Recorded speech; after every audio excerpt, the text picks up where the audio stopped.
State Attorney Andrew Bain has made it clear he wants most pretrial diversion programs gone, at least for now. Those programs target first-time and nonviolent offenders. WESH 2's Luana Munoz explains what that means and how it will affect the justice system. The new state attorney Andrew Bain announced Wednesday that he plans to suspend many of the diversion programs, and that has some in the legal community shocked and confused.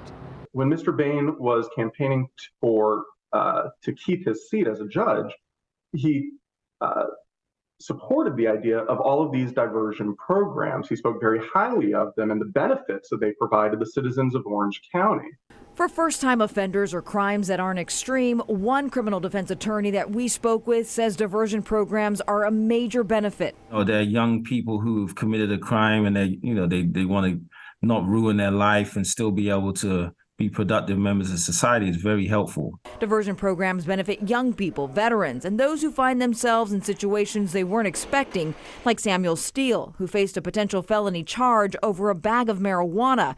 Steele works in ministry and even owns his own food truck. When they came down and raided my food truck business, and they said, well, this is yours. And I said, no, that's not mine.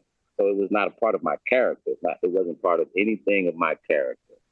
So it affected my ability to earn income. After completing a few courses and community services offered through diversion programs, Steele's case was ultimately dismissed.